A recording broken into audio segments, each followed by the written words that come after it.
believe we've been acquainted. Young Hollow, conqueror of fear. What drives you so to overcome your supposed curse? Life is good, beautiful. It enchants us to the point of obsession. Some are true to the purpose that they overshadowed, flesh and mind. One man lost his own body, but lingered on as a head. Others chase the charms of love, however it is. What is it that drives you? Once, the Lord of Light banished the dark and all that stemmed from humanity. And men assumed a fleeting form. These are the roots of our world. Men are props in state of life, and no matter how tender, how exquisite, a lie will remain a lie. Young Arya, knowing this, do you still desire peace?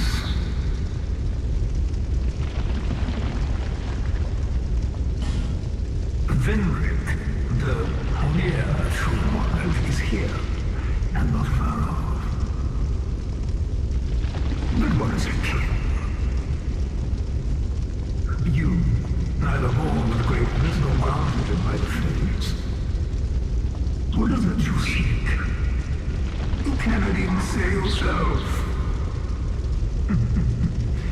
We shall meet again, young Arya.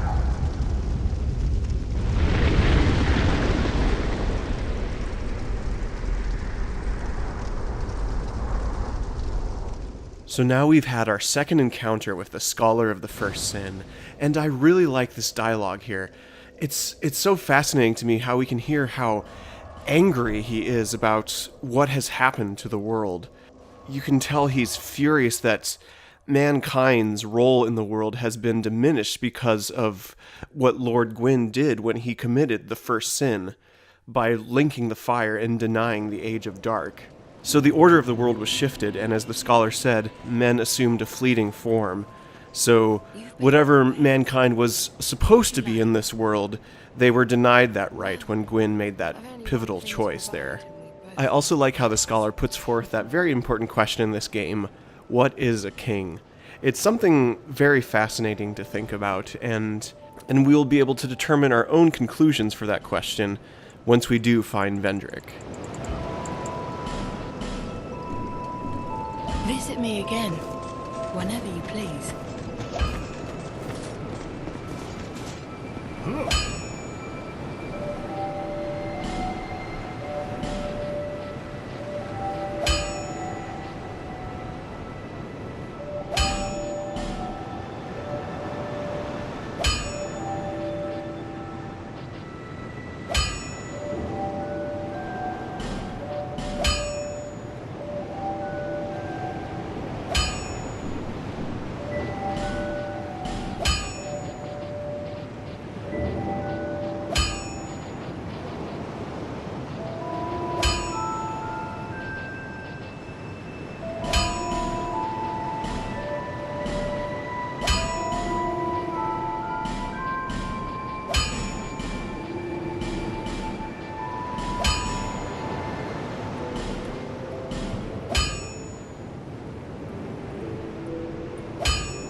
These knights with their giant great shields are known as the Imperious Knights. Their armor set reads, "Armor worn by once proud knights, relic of a party who long ago attempted to conquer the Undead Crypt. For this act of conceit, they will never rest in peace, and instead serve as Crypt Guardians." So this is the first of several groups of people we'll find who attempted to either use the power of those dwelling within the Undead Crypt or conquer it for themselves, and they ended up becoming servants in the great Undead Crypt itself. This shows that there is great power within this place, and to capture that power is no small feat. I do think the Imperious Knights look very cool though. Their armor set is pretty sweet, and their great shields are surprisingly dangerous. It's cool stuff.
Light, and all those who bear it are unwelcome in this place.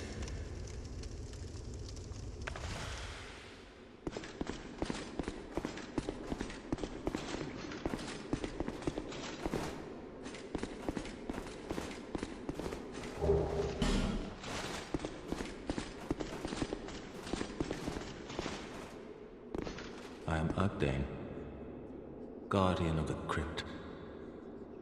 Countless dead rest here in peace, cradled by the comfort of dark. Light only agitates. We have no need for it here. I am a finito.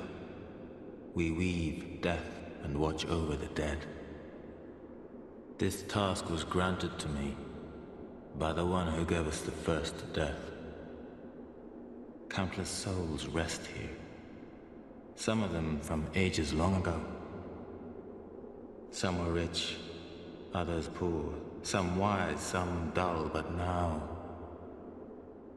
they're all just dead. Did you come for him? The one called Vendrick? You will find him deeper inside. Many castle servants and the like have come to fetch their lord. But they rest here now, put to death by the king's own guards. Perhaps he's not in the mood for company. In the past, humans were one with the dark. The former King of Light, he feared humans. Feared that they would usher in an age of dark. How queer you humans. How you go on, never separating truth from fiction. This place is welcome to all, provided due reverence is shown. Death is equitable, accepting. We will all one day be welcomed by her embrace. Tell me what you desire. Show me reverence, and I will lend you my hand.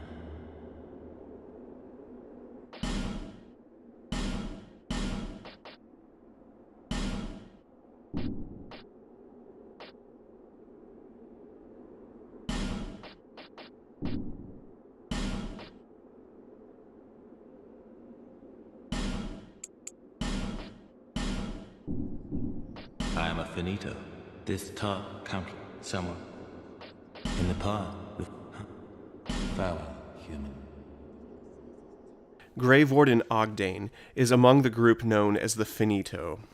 Like the Milfinito we met in the Shrine of Amana, the Finito are descendants of Grave Lord Nito, the first of the dead. Unlike the Milfinito who soothe and sing for those who are being embraced by death, the Finito themselves weave death and watch over the dead of the Undead Crypt. Like their name implies, they are wardens of the Undead Crypt. They protect those who dwell within this resting place for the dead. Grave Warden Ogdane does give us some more insight on King Vendrick, though. He tells us that Vendrick is in fact within this crypt, and that his guards are putting down anyone who tries to approach him, suggesting that, as he said, he does not want company. So we finally have found the location of King Vendrick, but we now just have to reach him, and between us and the king, there is a whole lot more danger.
These women garbed in black are the Lady of Witches, and they used to be servants alongside the Finito, but now they take a more slavish role into the Undead Crypt.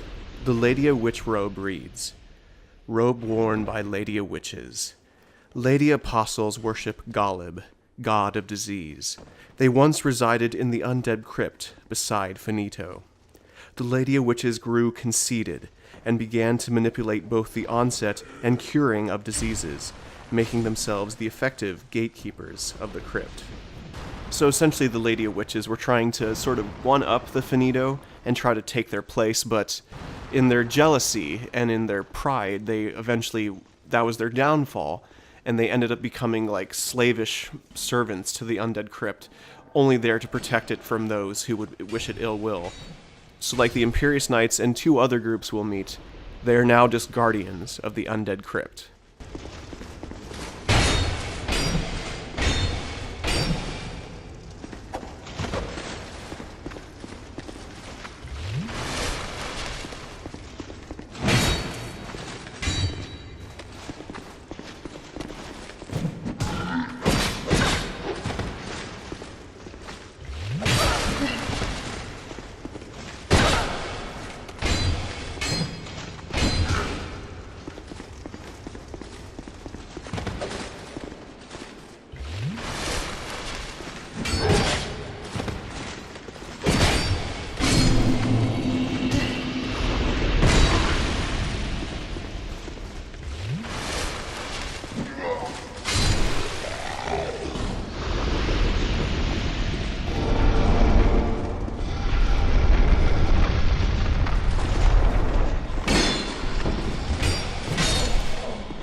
Within the same group as the Lady of Witches are the Lady of Pyromancers.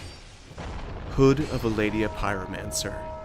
Lady Apostles, in their conceit, occupied the Undead Crypt and misused death. This invoked the ire of Finito, who branded them as transgressors. And so, much like the Lady of Witches and the Imperious Knights, the Lady of Pyromancers now serve as guardians of the Undead Crypt, and whenever a bell tolls, they'll rise from their grave to defend the graves of those who dwell within this great tomb. I will say they are arguably the most dangerous enemy we'll fight here in the Undead Crypt. They can quickly overwhelm you in rooms like this where there's a whole bunch of them. As long as the bell keeps ringing, they'll keep on coming. The only way to really stop them is to destroy the gravestones they rise from, but in rooms like this where there's a whole bunch of them, it becomes a bit too much to handle, as you'll soon see. They do have some really neat clothing pieces though, and I remember I liked using this garb on some of my female sorcerers in other playthroughs. But again, much like many people who tried to conquer the Undead Crypt, the Lady of Pyromancers soon became servants of this great tomb itself.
Now I'm going to show a fun secret here in the Undead Crypt. Many of you who have played Dark Souls 2 before probably already know about this, but for those of you who don't, it is a pretty cool visual thing that happens. If you drop down to this ledge below here, you can activate this switch, which will have a surprise effect on the Undead Crypt. It will illuminate the entire chamber, but in doing so, you also unleash one more group of people who are going to act as guardians of the Undead Crypt. It's a nice secret, though, and I really love the visual flair it gives to the place. It makes the Undead Crypt even cooler than before.